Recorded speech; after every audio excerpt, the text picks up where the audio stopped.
This is the Friends of History Debating Society live. I am Gaius, and the Roman Senate behind me, Cicero lecturing the Senate as to what a wicked character this Catiline is.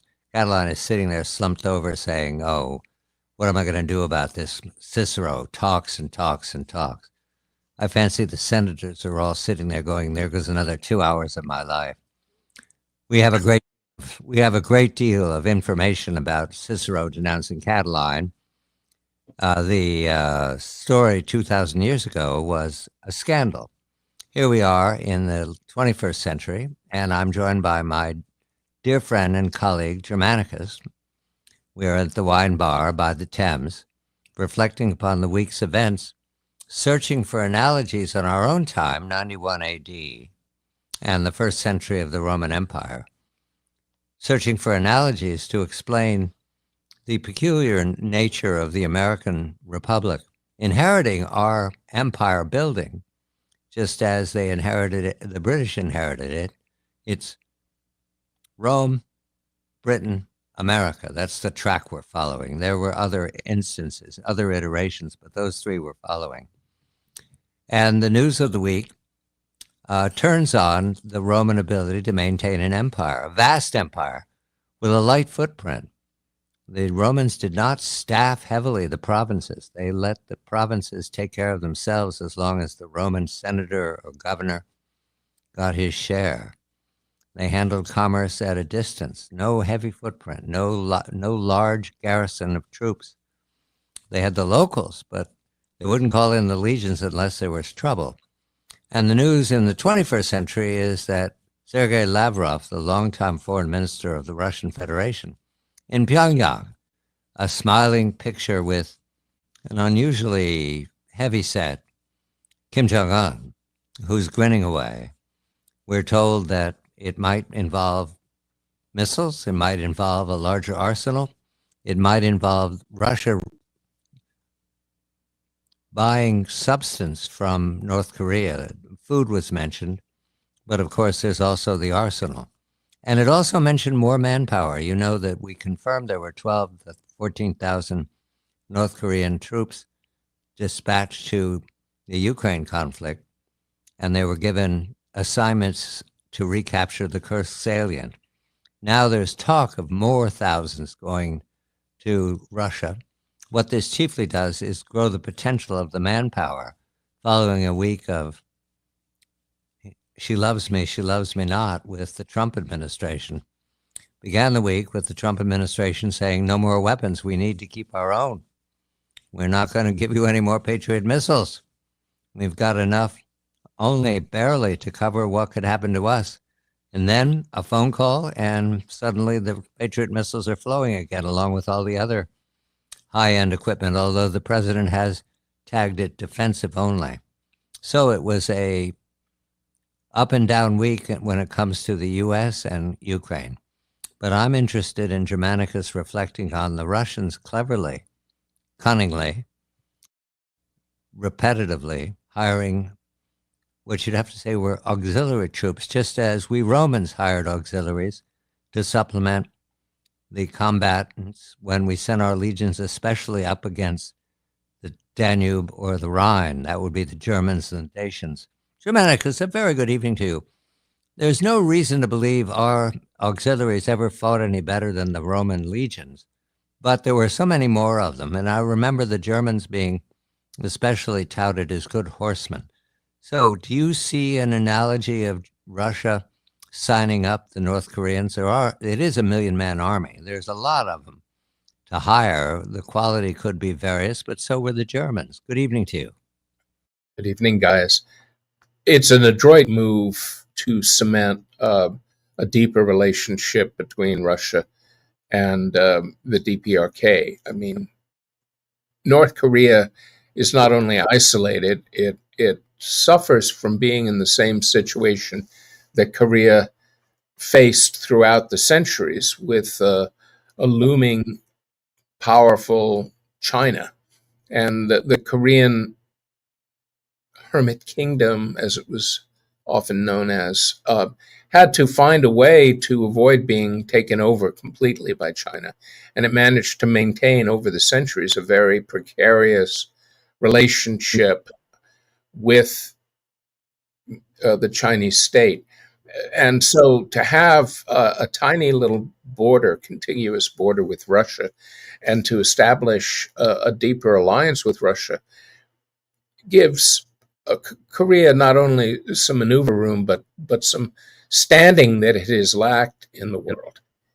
And it is a good match. Korea has not just things that Russia needs, like manpower and production capability for ordnance and other weapons, but it can be, in a way, familiarly integrated into the Russian military effort, in the sense that Russia, as a federation, is extremely diverse ethnically, and there are lots of Uyghurs and Kipchaks, the Chechens. There are all sorts of ethnic groups, Turkic peoples, but also Tatars. It's a fantastic mosaic, and that means it is not so unusual to have Koreans there, just as it was not so unusual for Britain in the Revolutionary War to hire from various princes contingents, in the sense that the King of Britain, George III, was also the King of Hanover, and he was in effect German by descent, and so this is a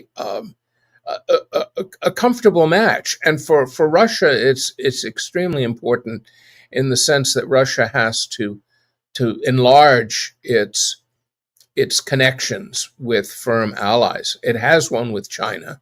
It has a good relationship with Mongolia, and of course, it has the Kazakhstan and the other former states that have affiliated with Russia. On the other hand, it suffered with Armenia and Syria, in the sense that it was not in a position to intervene on their behalf. And it's also, I think, more critical now for Russia to find a way to be an effective ally of Iran in conjunction with China. But the Korean move is relatively cost-free, and it provides a lot. It provides a lot of manpower, which can be used in the support realm as much as it can in the combat realm. And in fact, the support realm is probably more useful from the Russian standpoint. So you have lots of North Koreans who can be engaged in construction and support for the Russian military effort, and also in factories like drone factories. It's a good match. You remind me of the symmetry of this. The Romans hired Germans, and the Russians the British hired Germans, not just Hessians, although they called them Hessians, even though they came from the States. And they were good soldiers, and they were well led. And it is a puzzle 250 years later. What was to fight so hard alongside the British Redcoats, whom we're told disdained them. I mean, treated them as inferior troops, and they were not inferior. No, they weren't. But I think part of the reason they were disdained is that they, in the eyes of most Britons, they weren't considered free men, because they weren't free men. For example, they weren't hired mercenaries who directly received pay. All the money for hiring them went to the prince, and they were essentially serfs. And much of Germany was still enfeoffed, as they say, and people were bound to the land still in 18th century Germany.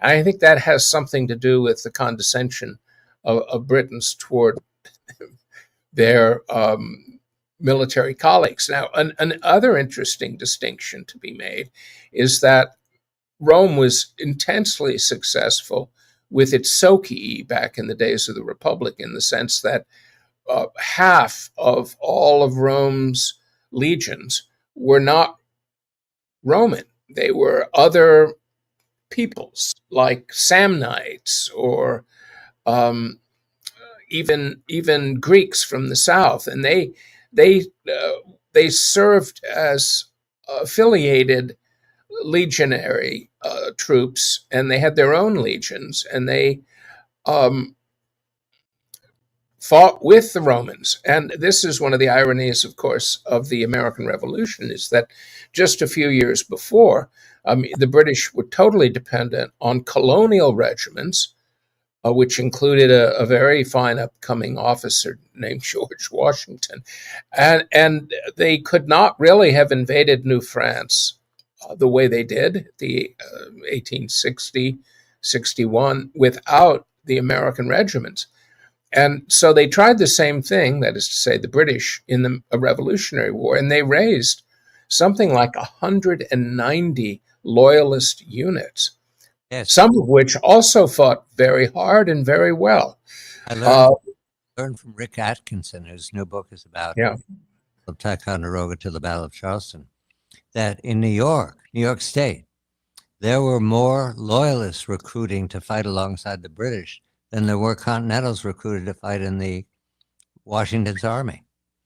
yeah. The problem for Britain was it wasn't able to transform those units into the kind of comparable capability that they had in their own regiments, and that was seen most stunningly, of course, at the Battle of Kings Mountain, where a bunch of over mountain men, as they were called, stormed the heights and completely obliterated what had been a, um, a, a loyalist colonial army defending the South. And that was a huge blow to British fortunes. One twist: the British consciously emulating the Roman Empire. Yeah.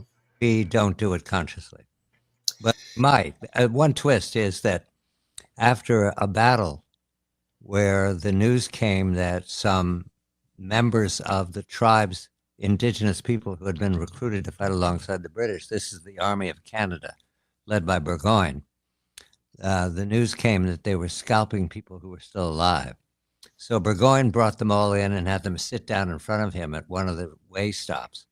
And he sat in a chair in front of them and talked about the great father, his king. It's okay that you scalp people who are dead, but no scalping if they're not dead, and no scalping of children, and no scalping of old people, and respect women. And the warriors, according to Rick Atkinson's report, danced around and whooped it up and went ahead and did what they wanted anyway, running themselves into terrible trouble by murdering and scalping while alive a young woman who became the cause célèbre of recruiting. You know the story. Jane McRae, yeah. But you're bringing up a really important trope that just occurred to me, and that is that the British use of Indian allies in the American Revolution was and its difficulties was very similar to the difficulties faced by the French with their Indian allies in the French and Indian War. And if you recall the great massacre that took place with the fall of Fort William Henry, which was, of course, portrayed so vividly in Last of the Mohicans. But the French weren't able to control their Indian allies. And the savagery that was wrought upon not just British, but also American colonial units really was one of the main causes for the fidelity and the loyalty of American colonial units to the cause.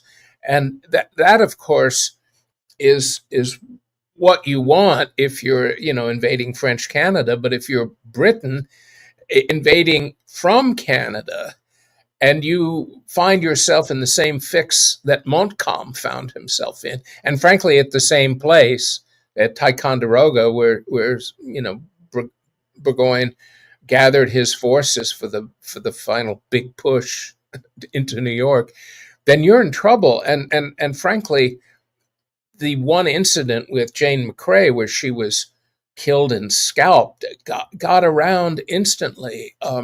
There were backpack printing presses in those days, and that's how the word got out. You know,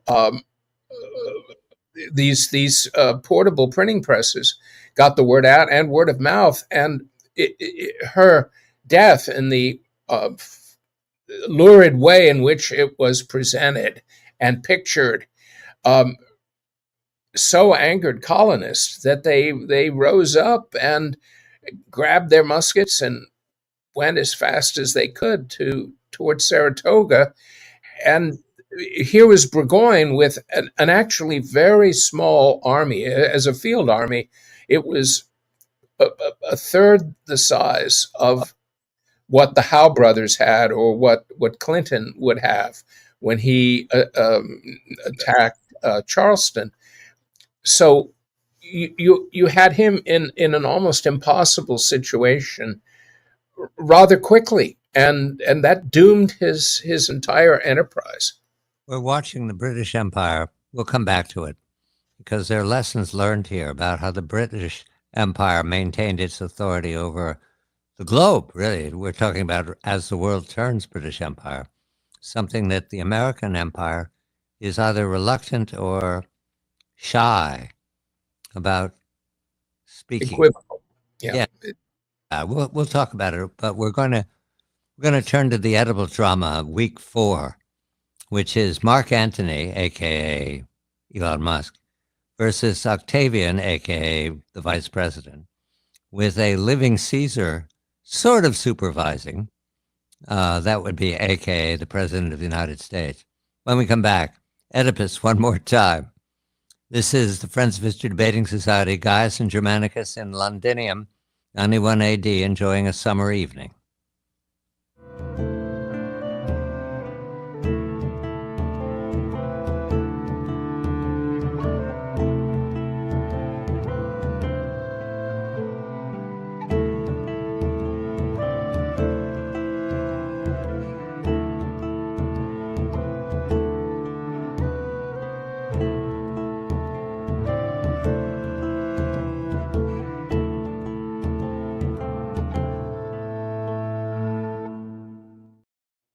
This is the Friends of History Debating Society, live from Londinium, 91 AD, a summer's evening. Germanicus is here. We're at the wine bar. The Centurions remain, telling whopper stories, wonderful stories. We have a couple of stories to tell as well about how the British Empire, inheriting the Roman Empire, maintained authority over a vast globe where communication and transportation was extremely difficult and challenging and required high technology and a lot of patience. We don't have any of that here in the American Empire, and yet we're not doing as effective a job as the British did once upon a time, although there was the crack up of the American colonies. However, we turn to the American colonies 250 years later. That's right now. We have an analogy that increasingly becomes useful, which is the Oedipal struggle. Elon Musk is the illegitimate son. He is falling into the role of Mark Antony, Caesar's master of the horse. And Octavian, from out of nowhere, is the adopted son, in this case, Senator, now Vice President Vance, a younger man than Mark Antony, but nonetheless vivid and well-spoken, and a resume of worthwhile and to be admired. And then, because Caesar's still with us, sort of, in the person of the president, it's not a direct analogy, it's a rough one. We're looking for the Oedipal struggle. First, the two had a bromance. That's Mark Antony and Caesar, or in this case, Musk and Trump. And then they fell out, as predictable as the rain. And Octavian to the fore, making speeches, partisan speeches in which everybody nods along. He's especially effective when he's speaking against what he calls the radical left. In any event, this isn't about Octavian. Octavian will inherit. It's about Mark Antony misbehaving and not understanding his role. Germanicus, I'm sure you have thoughts about this. Right now, Mark Antony, a.k.a. Musk, or Musk, a.k.a. Mark Antony, is being chastised routinely by the people who hold stakes in his private enterprises. That would be SpaceX. That would be X, formerly Twitter, especially Tesla. The Tesla shareholders, the big ones, are saying, cut it out, Elon. Your business is falling apart. We don't care what your political opinions are. Go back to making money. You used to be good at that. Have you forgotten how? And Elon Musk, aka Mark Antony, is pretty much behaving as if he's on a bender with Cleopatra, although there's no Cleopatra here. There might be 12 or 13 of them. But in any event, he's a man without guardrails, is the popular saying today. And when it comes to SpaceX, that's a great deal of his attractiveness to Gen X and millennials. But they're having difficulty launching a successful test. And so you add all of this up, and what you get is Musk going through a bad patch on the road, is be a generous way. And we can look forward to him patching it up with Julius Caesar. Well, I don't know. I can't tell. The Oedipal drama plays out in tragic dimensions. I don't see this as tragic. It's more like a farce. How do you measure Musk's behavior these days? Is it predictable and acceptable, or must he really go back to just making money? I feel that from a historical, long wave perspective, I feel that Musk and his relationship to Trump is most useful in terms of what it tells us about the transformation in American politics from republic to empire. And many of the difficulties that all of the actors have trying to find a relationship that will work, or the relationship that will best fit what they want, is that the entire institution or office of this new political order has not been fully established. And that's the best comparison, I think, to the period of Caesar and the very late Roman Republic, is that Rome then was already in the process of this transition in terms of the constitutional order. And it was very difficult, not only for Caesar, but for the powerful men of the optimates and for Caesar's closest associates to know what the relationship would be. And in later times, for example, let's say Henry VIII comes to mind. He was an established king in the late medieval concept of kingship, which was entering into its divine right phase, which would be, of course, its undoing. And he would have favorites too, and they often made bad ends as the same favorite, well, different favorites, but as the favorites of Queen Elizabeth would as well. So you have the famous example of Thomas Cromwell, and he was raised up to the highest heights and then quickly fell, because of the machinations of people who hated him, like Anne Boleyn, et cetera, et cetera. But the fact is, it's a very uncertain place to be if you are the advisor to the king in that time. However, things were more amorphous in the period at the end of Caesar's, I don't know what we want to call it, extended dictatorship, which is what they'd granted him immediately before he was assassinated. Well, this is exactly what's happening with Musk, because in an established situation, which you'd have later in the Roman Empire, the emperor would adopt a son, and this would be in the period from Nerva to Marcus Aurelius. The emperor would adopt a son formally and officially, even though he wasn't related to him, and that person would be the next emperor, and it worked smoothly for about a century.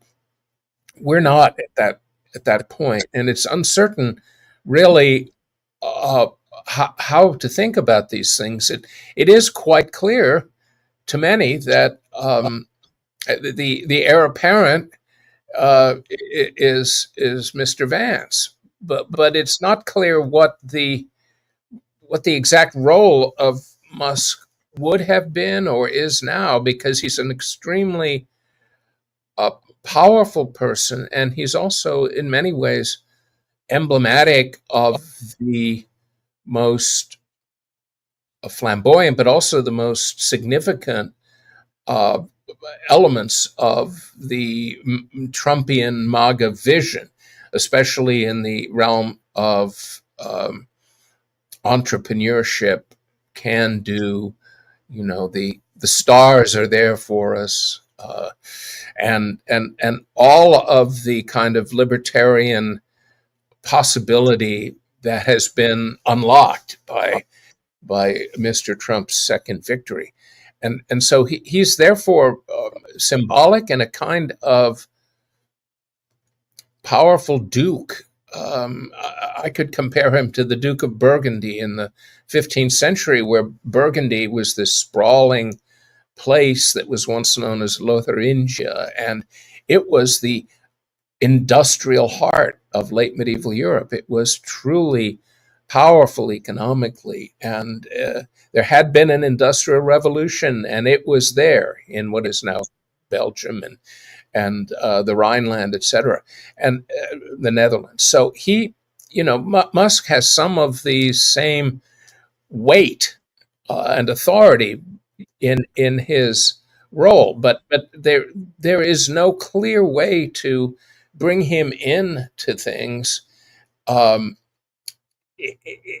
because the nature of authority and the nature of the system that is evolving, the new American emperor system, is still amorphous. It hasn't really gelled yet, and I think part of why you see the Democrats in such disarray is that they had grown used to a kind of collegial oligarchic system, not unlike the Roman Senate. And that has broken down, and they have no way at this point to compete, to even begin to imagine how to compete with this new concept that is taking root, which is the charismatic emperor system, in which the major relationship that counts politically is the relationship between the emperor and the people. And it's uncertain where the elites, the Senate, fits into that. And the Democrats, as a kind of senatorial party, has no response. And so what makes Musk so interesting is how he's kind of highlighting what's happening right in front of our eyes. I measure, though, a detail that I skipped over too quickly. Julius Caesar is dead, and Mark Antony and Octavian are allies for a while, and then they're enemies for a while. But the reason Caesar was dead was the daggers came out.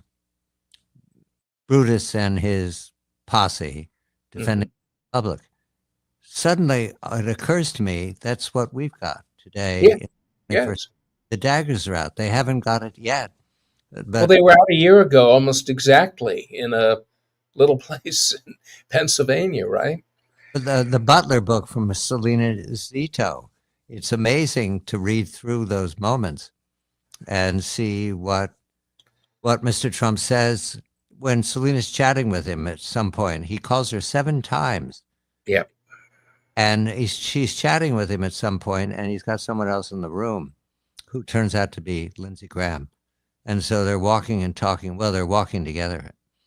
And he's trying to find out how it is that he turned his head. And he decides, and this is in his voice in Selena's book, The Hand of God, which means that he took on the role of being the anointed one, which is not like what Caesar achieved right at toward the end. He was leaving to defeat the Parthians because he was exempt from normal Well, of he a had to follow the path of all great Roman emperors, which was to be equal to Alexander. As Alexander had come as close as any human could to equaling Achilles, where the Iliad is the lodestone of all meaning. But here. here it's interesting. I just want to interject here. George Washington, when he took over command from Braddock after he fell at that battle before Fort Duquesne in the forest, his uniform, his tunic and his greatcoat and all that was pierced by several, up to 7 bullets, and he was not touched. He became a kind of anointed one, the same way that you see with Mr. Trump. It's a remarkable correspondence. Yes, and 2,000 years later, we have the same drama. Now, if we follow the Roman script, Octavian wins. But if we follow the script in between, it's not clear. Yes. The Oedipal No. script, not we don't have a winner, and maybe looking for a winner is a false search. We should just permit the forces because they're not unequal forces. The illegitimate son, the adopted son, Yeah. and the Senate. And the Senate is watching. It wants its power back, Germanicus. Oh, it does, but it doesn't know how to do it because the Senate. This is hard to say, but I think we need to face up to it. The Senate has become like the kabuki screen or a scrim in stage business, which obscures what's really going on. So the real power is what happens behind the scenes with all the powerful figures in the U.S. And then the Senate is simply a way for these powerful people or senators acting on behalf of powerful people to give it some legitimacy in an assembly, and even that is murky because senators themselves, some of them are very powerful, but many of them are literally agents for these larger figures, the dukes in America, the true oligarchy. And so I don't know how that. This is what happened to the Senate in Rome. I mean, the Senate in Rome at the height of the Republic, let's say during the Second Punic War, was nothing like the Senate during the Principate, during the early period of the Empire, where there were still many, many powerful men in the Senate who had tremendous influence. But the Senate as a body running the Roman affairs, it wasn't. Germanicus is Machiavellios. I'm Gaius, John Batchelor. We're going to turn to the decision that the British Empire had to make when it dealt with the rebellion in the colonies. Are we going to win this with soft power? Our terms of the 21st century now, which means diplomacy and negotiation, or we're going to win it with hard power. That's the Redcoats, the 47th Foot, and their allies. And when we come back, it's a balancing act between Sir Henry Clinton, hard power, and Sir William Howe, soft power. This is the Friends of History Debating Society. I'm John Batchelor.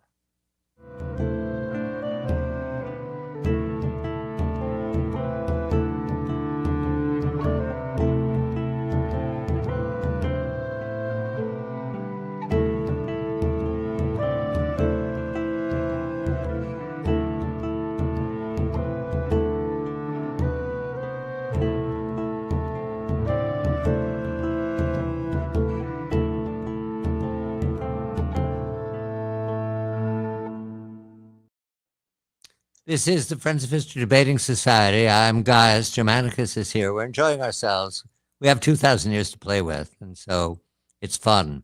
But in this instance, we're being disciplined. The Roman Empire, the British Empire, the American Empire, what we learn from lessons in each.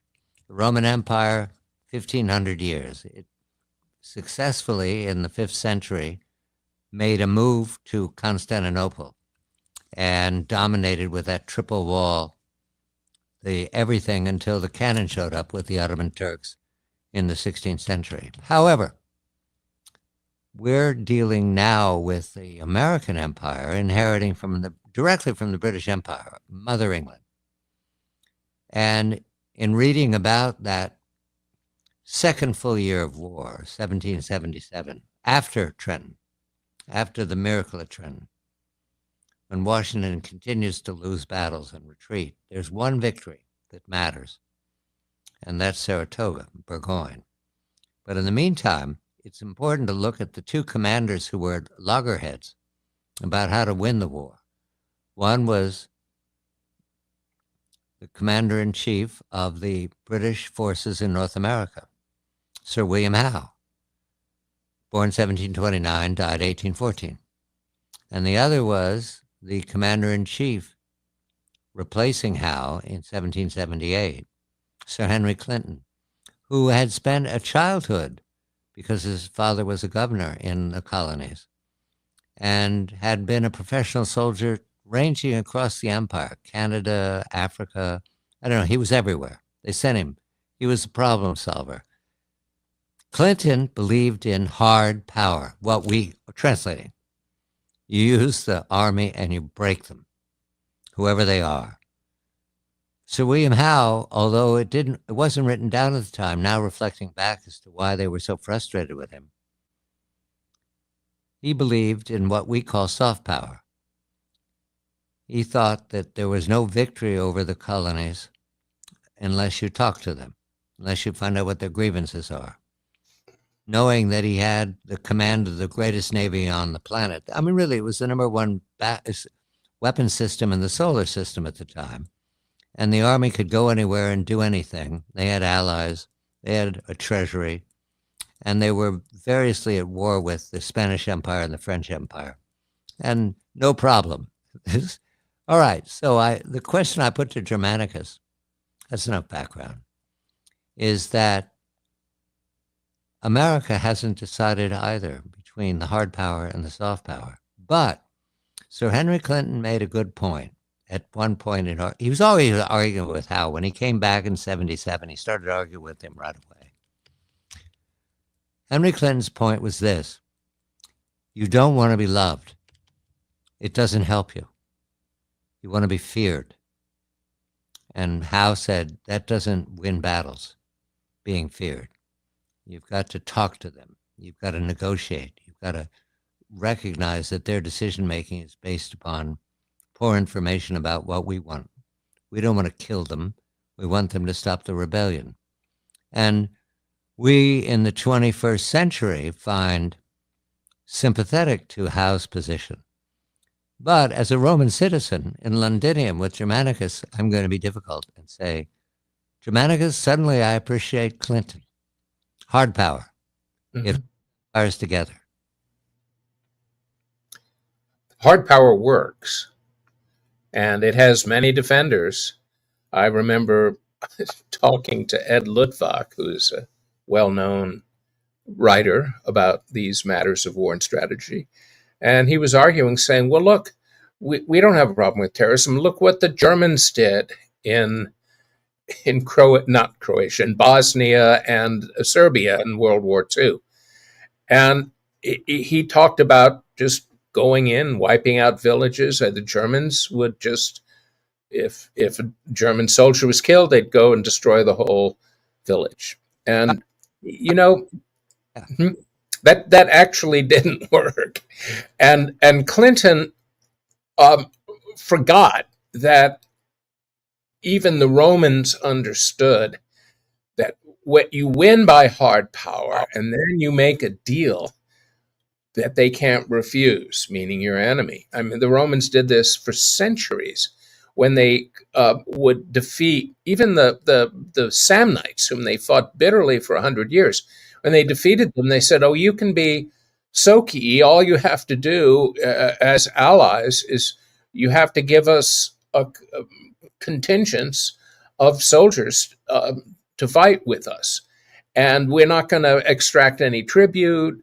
And and you'll have all your soldiers will get just as much, which is to say an equal share of the booty on some foreign campaign as our soldiers get. So effectively Rome defeated them and then co-opted them. It did that in Gaul as well. It did that in many, many places successfully. The one place it didn't, of course, was Carthage. But Carthage was small enough to be destroyed. I mean, Carthage had lost all of its hinterland at that point. And so all the Romans had to do, and it wasn't easy for the Romans, and they made many mistakes, but when they finally took Carthage, they could slaughter everyone and sell the rest into slavery, which is what they did. And the Romans would do that with smaller tribal nations, but this wasn't possible in the colonies. The colonies were huge geographically, but also several million people, not that much smaller than England. And England was already in a position where it was occupying Scotland and Ireland. So it was not easy for Britain to try and use main force against the colonists. But I have to say, and if I were to put Clinton side by side with Howe blew it. He blew it in the campaign that ended with Trenton, and then he blew it in a completely feckless campaign that took Philadelphia, where the British Army stayed for like 5 months, and all they did is party. And then they had to come back, and Cornwallis, the field commander, had to somehow get the British out of a very difficult situation at the Battle of Monmouth. Now, in comparison, what Clinton was able to do is take Charleston. He had this idea for the South. He took Charleston and then captured a small army of colonials, over 5,000, and then completely blew the rest of the colonial army apart in a quite a decisive battle. And the entire South was his, meaning everything from North Carolina down. And then he did something inexplicable. It was consonant with his character, but it was a gigantic error. He demanded a loyalty oath. He put people on the spot, and that ruined things. And he lost, the Americans would talk about hearts and minds in Vietnam. Well, he lost every opportunity he had in a place which had the largest contingent or proportion of loyalists in the whole of the 13 colonies, and that was a strategic error. And then Howe would not have made that error. And so it seems to me that this is not an either or about being, you do it through main force and people will submit, or you make them a good offer. I think it's much more subtle than that, and you need just the right mix. One of the things that we can say about Caesar is not only that he was a great general and a terrific politician and orator, not to mention writer, but one of the reasons he succeeded in his Gallic wars was he knew the Gauls. He knew them completely. And so he was able to develop all of these deep relationships, which really paid off. And this is the weakness of America, is it has no feel for other cultures, no capacity to truly respect them as equals. Everything is either or. Either you do what we say, or if necessary, we'll come and make you submit.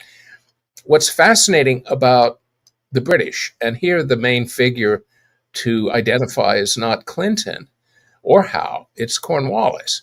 Cornwallis, in many ways, assimilated and incorporated within himself what he had seen on the field year after year campaigning in the colonies. And so he went to India as governor general, he was tremendously successful. And he set the pattern for the British essentially creating the Indian Empire through co-optation, through bloody battles, yes, followed by co-optation.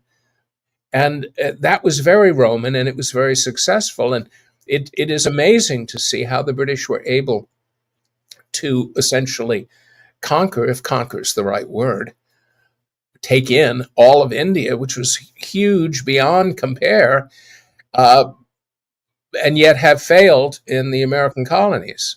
It's a lesson that we should explore more as Americans, because if we're ever going to effectively deal with Iran or Russia or China, we need to understand how you can assert authority, and it's not just through main force. Germanicus is Marco Vlahos. I'm Gaius John Metzler. We've enjoyed comparing the 21st century to first the 18th, and then, of course, to our own times, dealing with the Germans in the 2nd century AD. There are breakdowns in all instances, but you look for the high points that work, and then you come back. We'll continue the case in future weeks. This is the Friends of History Debating Society. We're headed to Sacrifice to Augustus. There's no theater tonight. For some reason, there was a fire. I'm not sure why. I'm not sure how. It happens. And they've asked for a couple of weeks to rebuild the stage. So we'll sacrifice to Augustus and we'll go on our way. Thank you. I'm John Batchelor.